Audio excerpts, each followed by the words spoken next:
pertama antara Amerika Serikat dan Iran di Islamabad berakhir tanpa kesepakatan. Sedangkan perundingan kedua dilaporkan batal dan masih belum ditentukan hingga kini. Berdasarkan War Powers Act atau Undang-Undang Kekuatan Perang, Amerika Serikat memiliki tenggat waktu hingga 1 Mei untuk mendapatkan persetujuan Kongres terkait keberlanjutan perang di Iran. Namun di bawah tekanan tersebut, Amerika Serikat justru semakin keras mengancam Iran.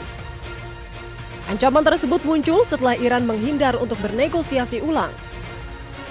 Melalui akun media sosial resmi Social Truth, Presiden AS Donald Trump menyebut Iran tidak bisa menyelesaikan urusan mereka. Juga mengancam Iran dengan mengatakan tidak ada lagi pria baik hati yang memberikan sinyal bahwa Amerika Serikat sudah cukup bersabar. Trump juga mengunggah foto berteknologi AI, dirinya memegang senjata dengan latar belakang sejumlah ledakan, seolah menunjukkan Amerika akan menyerang Iran jika Iran tidak segera bertindak. Sebelumnya, Trump memutuskan untuk mengirim utusan khusus Witkoff dan Jared Kushner kembali ke Islamabad untuk berunding ulang dengan Iran. Namun, kedatangan Menteri Luar Negeri Iran Abbas Araghchi di Islamabad bukan untuk berdialog dengan AS, melainkan untuk pertemuan bilateral dengan Pakistan sebagai negara tetangga. Hingga kini, upaya diplomatik antara AS dan Iran masih belum mencapai hasil.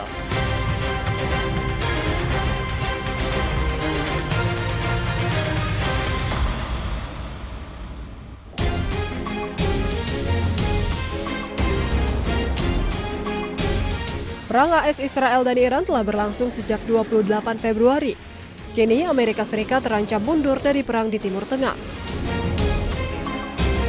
Presiden AS Donald Trump secara resmi memberitahukan operasi militer kepada Kongres AS pada 2 Maret.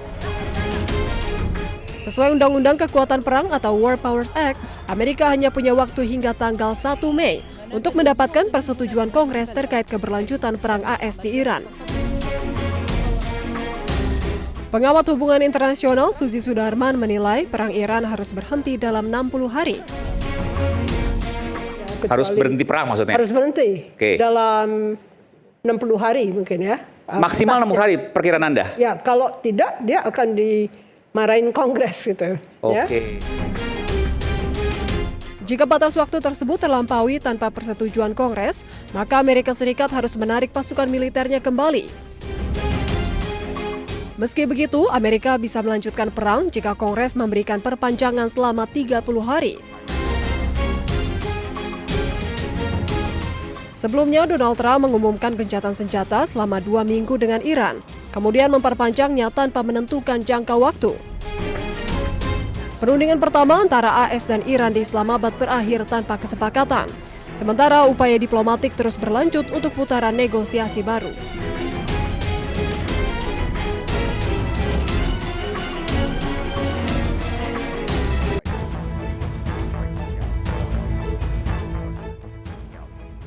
Di tengah memanasnya konflik di Timur Tengah, Iran terus melakukan safari diplomatik ke sejumlah negara. Kunjungan tersebut untuk mencari solusi keamanan di Selat Hormuz dan kawasan Timur Tengah. Wakil Menteri Pertahanan Iran, Reza Talaynik, berkunjung ke Bishkek, Kirgistan untuk bertemu Menteri Pertahanan Rusia, Andrei Belosov, pada hari Senin. Dalam kunjungannya, Iran berhasil mendapatkan dukungan dari Rusia. Belosov mengatakan agar penyelesaian konflik dilakukan melalui jalur diplomatik dan Rusia akan membantu untuk mencapai perdamaian. Ia juga mengatakan Rusia dan Iran akan terus saling mendukung sebagai teman sejati. Хочу выразить искреннее соболезнование дружественному иранскому народу. Мы выступаем за урегулирование конфликта исключительно дипломатическим путем. Поддерживаем суверенитет и территориальную целостность Ирана. Желаю братскому иранскому народу, вооруженным силам Ирана стойкости и мужества в преодолении всех стоящих перед страной угроз. Готовы делать все возможное для разрешения данной ситуации. Уверен, что Москва и Тегеран, как настоящие друзья, будут поддерживать. Diketahui Menteri Luar Negeri Iran Abbas Araghchi juga melakukan kunjungan ke Rusia. Sebelumnya, Araghchi juga berkunjung ke Oman dan Islamabad, Pakistan. Safari politik tersebut untuk membahas upaya mengakhiri konflik yang sedang berlangsung. Diketahui perang antara AS, Israel, dan Iran telah berlangsung selama lebih dari 8 pekan. Saat ini, gencatan senjata yang berlaku sejak 8 April diperpanjang oleh Amerika Serikat tanpa batas waktu yang tetap. Upaya diplomatik terus berlanjut untuk mencapai perdamaian.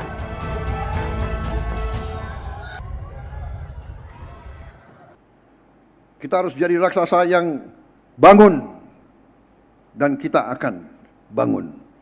Kita akan menjadi negara yang hebat. Percaya itu, saya sangat percaya.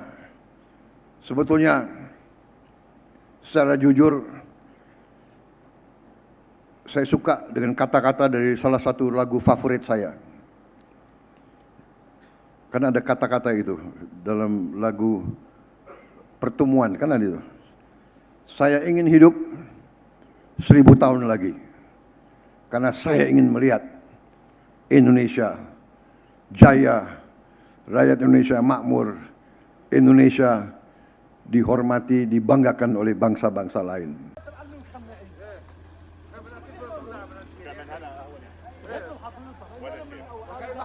Petugas penyelamat melakukan operasi pencarian korban selamat yang terkubur di bawah runtuhan. Tim penyelamat juga dilaporkan bekerja sepanjang malam untuk menemukan jenazah para korban. Menurut media Lebanon, 5 anggota keluarga yang sama tewas di lingkungan Al-Jabal ketika serangan udara Israel diduga menghantam sebuah bangunan tempat tinggal di kota Jibjit, Provinsi Nabatiyeh, Lebanon Selatan pada hari Selasa malam. Media lokal melaporkan bahwa serangan meratakan bangunan tersebut menewaskan Muhammad Jawad Baja, istrinya Lotfia Amani Jaber, putrinya Maryam Hilal Baja, dan putri kecilnya Ali Al-Rida Hilal Baja. Pasca kejadian pada Rabu pagi, pasukan pertahanan Israel IDF mengatakan telah menyerang sejumlah situs infrastruktur Hizbullah di beberapa wilayah di Lebanon Selatan.